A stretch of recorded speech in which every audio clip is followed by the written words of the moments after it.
If you haven't watched my previous video on subroutines, I suggest you go watch that one first, linked in the description. This is because functions are a direct follow-on to subroutines. A function is very similar to a subroutine, in which you can separate a section of code, place it away from the main subroutine, and call it later on. The main difference between a subroutine and a function, however, is that a function will return a value back. Let's see what I mean by looking at an example.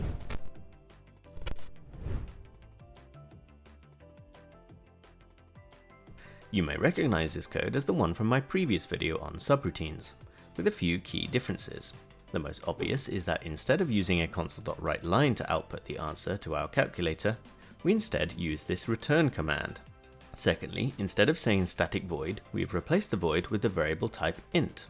This is because this specific function returns an integer. Finally, we have placed the call to this function inside a console.writeLine output. This is because when we call the calculate_add function, you can imagine it as a variable that will contain the value of the variable being returned. Thus, when we output on this line, it outputs like so.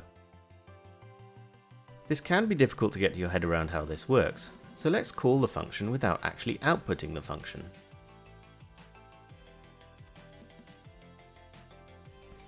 Notice that the result of the function isn't actually output to the screen. Why is that?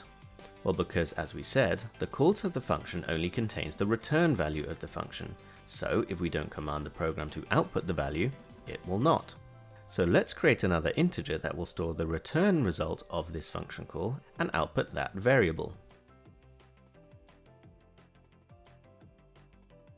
As you can see, the code now outputs the value returned from the function.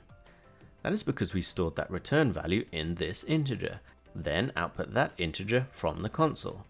Again, like subroutines, you don't have to pass variables into the function. You can hardcode numbers like so.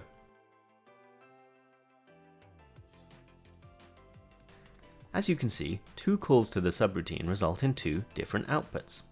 Let's put this new skill into a more practical program that combines both subroutines and functions. Here you can see the main subroutine contains an array. I have a subroutine that will output the values in any array that gets passed to it, as long as it is an array of integers, and a second function that will sort any array that is passed into it and then return the array. Don't worry if you don't quite understand how this works. This is known as a bubble sort, and I may make a video in the future about how this works. Inside the main subroutine, to test if this works correctly, we print the original array, we sort the array, then we print again to see the before and after. Run the code, and we get this output. As you should know by now, you get better at programming by practicing. You can do this by completing some of these challenges. If you can do all 4 challenges without help, then let me know in the comments. Remember, to complete these challenges you have to use functions, not just code them in the main subroutine. If you would like to see step-by-step answers to these challenges, there will be a follow-on video which I will pin in the comments.